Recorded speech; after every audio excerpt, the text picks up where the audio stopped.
हमारा टॉपिक चल रहा है तुगलक वंश, जिसके अंतर्गत गयासुद्दीन तुगलक, और उसके पश्चात हमने डिस्कस किया था मोहम्मद बिन तुगलक, जिसके अंतर्गत हम कर रहे थे सुधार और योजनाएं, जिसमें हमने राजस्व व्यवस्था में सुधार, दोआब में कर वृद्धि डिस्कस कर चुके।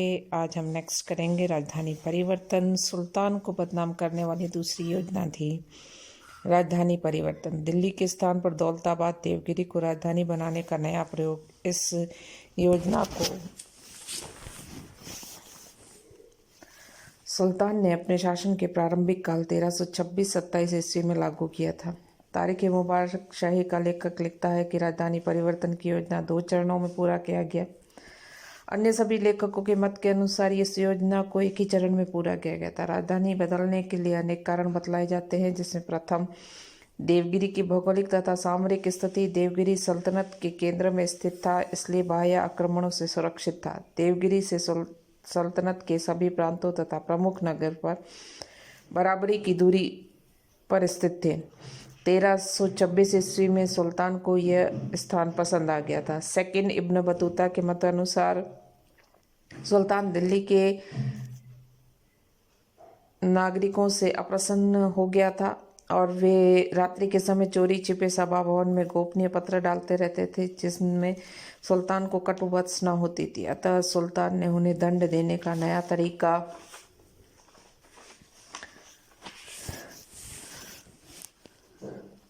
सोचा। वुल्जहेक भी पत्रों को बात को पुष्टि करते हैं। तारीख मुबारक शाही के अनुसार सुल्तान दोआब की जनता को दंड देना चाहता था, इसलिए राजधानी बदली। ब्राउन के मत अनुसार मंगोल आक्रमण से पंजाब के महत्व के घट जाने से सुल्तान देवगिरी की राजधानी बनाना चाहता था, जबकि कुछ के मत के अनुसार मंगोल संकट से मुक्त पाने के लिए राजधानी बदलने की बात उठी। नेक्स्ट कारण है हबीबुल्लाह के मतानुसार दक्षिण भारत में मुस्लिम सभ्यता और संस्कृति के विकास की दृष्टि से राजधानी परिवर्तन की गई। सिक्स आता है लास्ट, डॉक्टर मेहंदी हसन और प्रोफेसर निजामी के अनुसार राजधानी बदली नहीं गई, अपितु सुल्तान ने 2 राजधानियां दिल्ली और देवगिरी रखने का निश्चय किया था।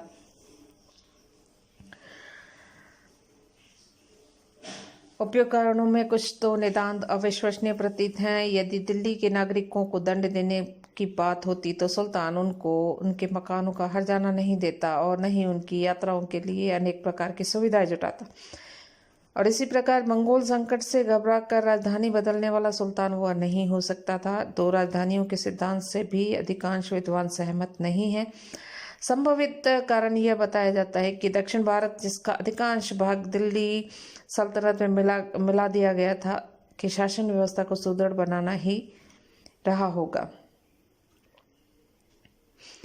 समकालीन इतिहासकार बर्नी और इब्न बतूता के अनुसार राजधानी दिल्ली के सभी नागरिकों को दौलताबाद जाने के लिए विवश कर दिया गया। बर्नी लिखता है कि दिल्ली बर्बाद हो गई। शहर की इमारतें, उसके महलों और उसके आसपास के क्षेत्रों में एक बिल्ली अथवा कुत्ता भी दिखाई नहीं देता था। इसी प्रकार इब्न बतूता ने लिखा है कि सुल्तान के आदेश पर खोज करने पर उसके गुलामों को एक लंगड़ा और एक अंधा व्यक्ति मिले। लंगड़े को मार दिया गया और अंधे को घसीट कर दौलताबाद ले जाया गया, जहां उसकी केवल एक टांग ही पहुंच सकी। आधुनिक इतिहासकार में डॉक्टर ईश्वर प्रसाद और आशीर्वादी लाल श्रीवास्तव भी ये मानते हैं कि दिल्ली के समस्त नागरिकों को दौलताबाद ले जाया गया, परंतु डॉक्टर मेहंदी हसन और डॉक्टर निजामी का मानना है कि दिल्ली कभी वीरान नहीं हुई। उनका मत अधिक तर्कसंगत प्रतीत होता है। सुल्तान ने केवल अमीरों, अधिकारियों, सेना के पदाधिकारियों और प्रतिष्ठित नागरिकों को ही दौलताबाद जाने के लिए कहा गया होगा, परंतु जिन लोगों को रोटी रोजी उपयुक्त वर्गों पर निर्भर करती थी, वे लोग भी उनके साथ दौलताबाद जाने के लिए तत्पर हो गए होंगे। सुल्तान ने उन्हें विवश नहीं किया होगा। दिल्ली से दौलताबाद तक 700 मील तक के लंबे सफर के लिए मार्ग में लोगों के आराम और सुविधा के लिए सुल्तान ने बहुत अच्छी प्रबंध किए। समूचे मार्ग पर थोड़ी थोड़ी दूरी पर अस्थायी झोपड़ियां खड़ी की गई, जिनमें लोगों को मुफ्त में खाने पीने का सामान देने का प्रबंध किया गया। सामान ढोने की व्यवस्था की गई। कहा जाता है कि लोगों को उनके मकानों का मुआवजा भी दिया गया। फिर भी लोगों को इस यात्रा में असह्य कष्ट हुआ और दौलताबाद में भी उनका मन नहीं लगा। ऐसी स्थिति में सुल्तान ने उन सभी लोगों को जो वापस दिल्ली लौटना चाहते थे, जाने की आज्ञा दी। इस प्रकार सुल्तान की दूसरी योजना भी विफल रही। डॉक्टर श्रीवास्तव के अनुसार सुल्तान ने दो भूलें की। एक तो अनुपयुक्त स्थान को राजधानी के लिए चुना और दूसरा उसके परिवर्तन करने का तरीका था। जो भी हो, दौलताबाद भी उजड़ गया और दिल्ली को अपनी समृद्धि और वैभव को प्राप्त करने में अनेक वर्षों लग गए। अगली योजना है सांकेतिक मुद्रा का चलाना। 1329 से 30 ईस्वी मोहम्मद तुगलक को मुद्रा ढालने वाले का राज्य कहा जाता है और इस दृष्टि से मध्यकालीन भारतीय मुद्रा के इतिहास में इसका स्थान महत्वपूर्ण माना जाता है। उसने प्रचलित मुद्रा प्रणाली में बहुत से सुधार किए, बहुमूल्य धातुओं के अपेक्षित मूल्य निश्चित किए गए और कई प्रकार के नए सिक्के भी चलाए। कलापूर्ण और बनावट के लिए विख्यात थे। इस क्षेत्र में उसका सबसे बड़ा महत्वपूर्ण योगदान रहा। सांकेतिक मुद्रा चलाना अर्थात तांबे और पीतल के सिक्के चलाना और उसका मूल्य स्वर्ण और चांदी के सिक्के के समान स्तर पर तय करना। 13वीं सदी के अंत में चीन के मंगोल सम्राट कुबलाई खान ने कागज की सांकेतिक मुद्रा चलाई थी और फारस के शासक गाई खत्तू ने चमड़े का सिक्का चलाया था।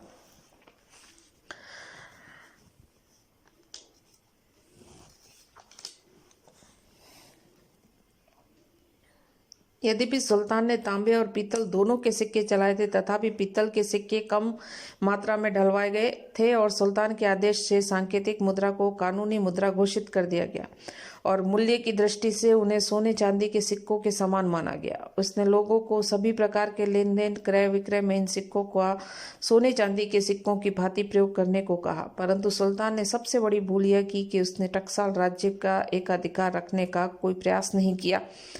परिणाम यह निकला कि इस काम में निपुण लोगों ने अपने अपने घरों में ही तांबे के सिक्के ढालने का कार्य शुरू कर दिया। बर्नी ने हिंदुओं पर आरोप लगाते हुए लिखा है कि प्रत्येक हिंदू का घर टकसाल बन गया और प्रांतों के निवासियों ने लाखों और करोड़ों तांबे के सिक्के बना डाले। उन्हीं से वे राजस्व चुकाते, घोड़े, अस्त्र शस्त्र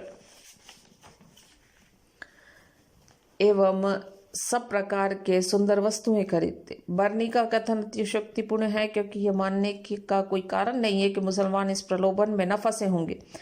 इतना निश्चय है कि सभी लोगों ने अपने सोने चांदी के सिक्कों को छिपाकर सुरक्षित रख लिया। विदेशी व्यापारियों ने दोहरी चाल खेली। भारतीय वस्तुओं को खरीदने के लिए वे तांबे के सिक्के का प्रयोग करने लगे, परंतु अपना सामान बेचने के लिए सोने चांदी के सिक्कों की मांग करने लगे, जिसकी वजह से वे देश का व्यापार शीघ्र ही चौपट हो गया। हर प्रकार के कारोबार में बाधाएं आने लगी और चारों ओर भयंकर अव्यवस्था फैल गई। इस स्थिति को देखकर सुल्तान घबरा गया और उससे अपने नए प्रयोग की सफलता का पक्का विश्वास हो गया। क्रोधित सुल्तान ने सांकेतिक मुद्रा को रद्द करने की घोषणा कर दी। लोगों से कहा गया कि वे अपने तांबे और पीतल के सिक्के राजकोष में जमा कराकर बदले में सोने चांदी के सिक्के ले जाएं। हजारों लोगों ने सरकार को ठगा और लखपति बन गए। सुल्तान की इस योजना की असफलता का मुख्य कारण जनता का पिछड़ापन, अज्ञान नहीं था। वास्तव में लोग इस सुधार के महत्व को समझ नहीं पाए। दूसरा कारण, जाली सिक्कों को रोकने की दिशा में किसी प्रकार का कदम नहीं उठाया गया। वस्तुतः वह अपने समय से बहुत आगे की बात सोचता था, परंतु अपने युग की परिस्थितियों और कमियों को न समझ पाया। सुल्तान मौलिकता तथा नवीनता का पुजारी था और उसे नए नए प्रयोग करने का शौक था, परंतु उसमें व्यवहारिक बुद्धि और ज्ञान की कमी थी। उसके अलावा उसमें समय और धैर्य की कमी थी और जब अल्प समय में ही अपनी योजना का अच्छा परिणाम नहीं आता तो वो तत्काल उसे त्याग देता है। यही उसकी सबसे बड़ी कमजोरी थी। चूंकि वह एक स्वेच्छाचारी निरंकुश शासक था, अतः उसने अपने अमीरों अधिकारियों को अपनी योजना पर विचार विमर्श करना आवश्यक नहीं समझा, परंतु उसके पदाधिकारी एवं कर्मचारियों ने मिलकर उसकी योजनाओं को विफल बनाने में कोई कसर बाकी न रखी।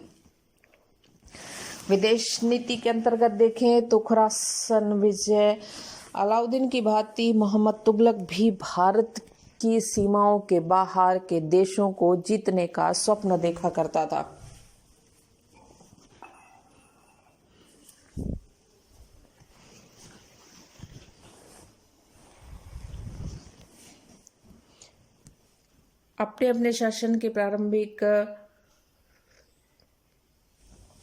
उसने अपने शासन के प्रारंभिक वर्षों में खुरासन को जीतने की योजना बनाई। खुरासन पर अबू सईद नामक अयोग्य विलासी दुराचारी का शासन अपने रक्षक और प्रमुख सरदार चौगान की कन्या को प्राप्त करने के लिए चौगान की हत्या करवा दी। खुरासन में चारों ओर विद्रोह फैल गया। सईद ने क्रूरता के साथ विद्रोहियों को कुचलना शुरू किया। अव्यवस्था, बहुत से खुरासनी अमीर भागकर मोहम्मद तुगलक की शरण में आ गए। खुरासन विजय को आसान काम बतलाते हुए सुल्तान को खुरासन विजय के लिए उत्तेजित किया। 3,70,000 सैनिकों की नई सेना की भर्ती कर डाली। सैनिकों को 1 वर्ष का वेतन राजकोष में पेशगी के रूप में दिया गया। दूसरे ही वर्ष इस सेना को भंग कर दिया गया। खुरासान विजय की योजना त्याग दी गई, क्योंकि इस समय तक सुल्तान ने जो जानकारी प्राप्त की थी उससे वह अनुभव करने लगा था कि खुरासान के भारत और खुरासान के बीच ढके हुए बर्फ के मार्ग को तय करना, मार्ग के प्रदेशों की शत्रु जनता से लोहा लेकर खुरासान पर विजय प्राप्त करना बहुत कठिन कार्य है। खुरासान की राजधानी स्थिति भी बदल चुकी थी। अबू सईद ने अपने तमाम विरोधियों का दमन कर लिया था, स्थिति सुदृढ़ बना ली थी अपनी। इसलिए इस योजना को त्याग कर मोहम्मद तुगलक ने बुद्धिमत्ता का परिचय दिया। नेक्स्ट आता है नगरकोट की विजय। 1337 पंजाब के कांगड़ा जिले में एक पहाड़ी पर स्थित नगरकोट का किला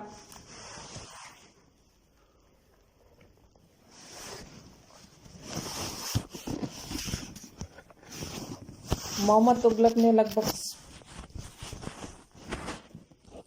संपूर्ण भारत जीत लिया। नगरकोट अभी शेष था। 1337 सुल्तान ने 1 लाख सैनिकों के साथ इस पर आक्रमण किया। हिंदू राजा वीरतापूर्वक सामना परास्त हुआ, अधीनता स्वीकार कर ली। नेक्स्ट आता है कराजल अभियान। 1337-38 मुस्लिम आक्रमणकारियों से सुरक्षित। कुछ विद्वानों का मानना कि हिंदू राज्य सल्तनत विरोधियों को आश्रय दिया करता था। मोहम्मद तुगलक ने इसे जीतने का निश्चय किया। शक्तिशाली सेना इस पर आक्रमण। प्रारंभ में कोई सफलता नहीं मिली। वर्षा ऋतु और पर्वतीय क्षेत्र में शाही सेना को काफी नुकसान उठाना पड़ा और हिंदू शासकों ने भी घबराकर संधि वार्ता शुरू कर दी और सुल्तान इससे युद्ध का हर्जाना लेकर वापस लौट गया। राजस्थान। मोहम्मद तुगलक ने राजस्थान में कुछ स्वतंत्र राज्यों को पुनः दिल्ली सल्तनत के अधीन लाने के लिए सैनिक अभियान शुरू किया अथवा नहीं, इस प्रश्न पर इतिहासकार एक मत नहीं है। राजपूत गाथाओं के अनुसार सुल्तान ने चित्तौड़ पर आक्रमण किया, परंतु चित्तौड़ के राणा हमीर ने उसे बंदी बना लिया और तभी रिहा किया जब सुल्तान ने हमीर को अजमेर, रणथंभौर, नागौर के इलाके देना स्वीकार किया। इसमें कोई संदेह नहीं कि इस विवरण में अतिशयोक्तिपूर्ण है, परंतु मोहम्मद तुगलक को पराजय का सामना करना पड़ा था। इसकी पुष्टि कर्नल टॉड, अर्स्काइन, पंडित ओझा आदि विद्वानों ने की है। चूंकि समकालीन और परिवर्तित मुसलमान इतिहासकारों ने सुल्तान के इस अभियान का उल्लेख नहीं किया है, अतः ईश्वर प्रसाद और मेहंदी हसन इससे सही नहीं मानते। नेक्स्ट आता है मंगोल का आक्रमण। 1328-29 राजधानी परिवर्तन जब हो रहा था तब उत्तर पश्चिमी सीमा प्रांत पर मंगोलों ने आक्रमण किया। तरमशीरी के नेतृत्व में मंगोलों की एक विशाल सेना सीमांत क्षेत्र मुल्तान तथा लाहौर से लेकर दिल्ली तक के क्षेत्र में पदार्पण कर डाला था। सुल्तान ने इस समय मंगोलों से प्रतिशोध लेने के लिए तैयार नहीं। उसने मंगोल नेता को भारी घूस देकर लौटा दिया और सुल्तान को इस नीति की सभी इतिहासकारों ने निंदा की। चीन से संबंध। चीन के साथ मोहम्मद तुगलक ने मैत्रीपूर्ण संबंध बनाए रखे। सुल्तान के कराजल अभियान के साथ शाही सेना ने हिमालय प्रदेश के कुछ बौद्ध मंदिरों को तोड़ डाला। 1341 ईस्वी में चीनी सम्राट तौगन तैमूर ने अपना एक राजदूत मोहम्मद तुगलक की सेवा में भेजा, बौद्ध स्थानों की मरम्मत करवाने की स्वीकृति देने का अनुरोध किया। इसके पश्चात सुल्तान ने 1342 ईस्वी में इब्न बतूता को अपना राजदूत बनाकर चीन भेजा। इब्न बतूता 1347 ईस्वी में वापस लौटा। मोहम्मद तुगलक के शासनकाल में देखें तो विद्रोह अन्य शासकों में नहीं होंगे, इतने विद्रोह मोहम्मद के तुगलक के शासनकाल में हुए। प्रारंभिक विद्रोह में के अंतर्गत देखें तो उसके मूल में रही सुल्तान की विफल नीतियां न होकर प्रभावशाली अमीरों की महत्वाकांक्षाएं थी। सर्वप्रथम सुल्तान के चचेरे भाई वहाबुद्दीन गुरसप ने विद्रोह किया। गुलबर्गा के निकट सागर क्षेत्र का सूबेदार था। 1327 ईस्वी में उसके विद्रोह को कुचला गया। सुल्तान के आदेश पर उसको जीवित खाल खिंचवा दी गई। दूसरा विद्रोह हुआ पुणे के निकट कोडन के छोटे से हिंदू सरदार ने किया।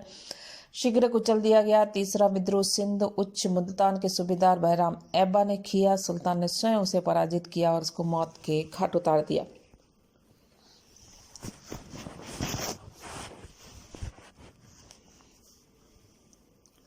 बाद के विद्रोह में देखें तो पहला आता है 1334-35 जलालुद्दीन अहसान मदुराई के निकटवर्ती प्रदेश में विद्रोह कर दिया।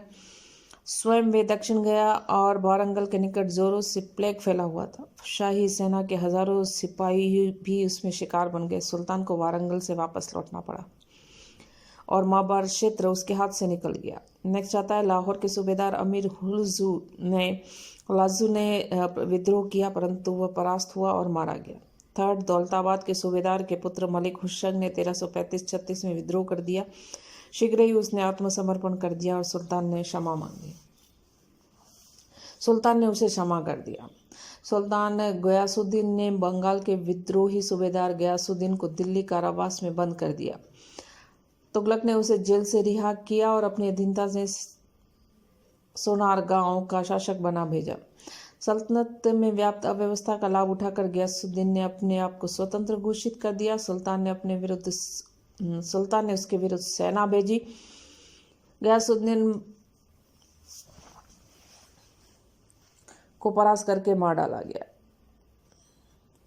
शाही सेना ने कुछ दिन बाद सेनानायक बहराम खां की मृत्यु हो गई। एक सहायक अली मुबारक लखनौती का स्वतंत्र शासक बन गया। मोहम्मद तुगलक ने अन्य विद्रोह को दबाने में इतना व्यस्त रहा कि बंगाल की तरफ वो ध्यान ही नहीं दे पाया। और 1340-41 के बाद बंगाल का सूबा भी दिल्ली सल्तनत से पृथक हो गया। 1337-38 में कड़ा के सूबेदार निजाम भाई ने विद्रोह किया। लगान वसूल नहीं कर पाया था, वो परास्त हो गया और सुल्तान ने आदेश से उसके जीवित खाल खिंचवा दी गई। 1338-39 में बीदर के सूबेदार नुसरत खान ने विद्रोह किया। समर्पण जागीर छीन ली गई और क्षमा कर दिया गया। 1339-40 गुलबर्गा के अधिकारी अली शाह ने विद्रोह किया, उसे पकड़ लिया गया और गजनी को निर्वासित कर दिया गया। 1340-41 में अवध के सूबेदार आइन मुल्क ने विद्रोह किया। एक लंबे समय तक उसने दिल्ली सल्तनत की निष्ठापूर्ण सेवा की थी। विद्रोह का मूल कारण था मोहम्मद तुगलक ने उसको अवध के दक्षिण स्थानांतरित कर दिया था। आइन मुल्क को संदेह हुआ कि सुल्तान उसकी बढ़ती शक्ति को कम करना चाहता है। सुल्तान स्वयं उसके विद्रोह को दबाने गया, परास्त हुआ, अपमानित किया गया, पद छीन लिए गए, लेकिन उसे क्षमा कर दिया गया।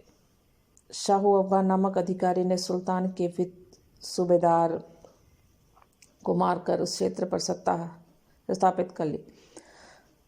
इस विद्रोह को दबाने के सुल्तान स्वयं गए और शाहू अफगान पहाड़ों की ओर भाग गया। सुनम और समाना के झाट तथा भट्टी राजपूत सरदारों ने भी सल्तनत के विरुद्ध विद्रोह कर दिया। इनके विद्रोह को कुचलने के लिए सुल्तान स्वयं गया। कहा जाता है कि विद्रोहियों को परास्त करने के बाद उसके प्रमुख नेता को पकड़कर दिल्ली लाया गया, जहां पर उनको बलात् मुसलमान बनाया गया।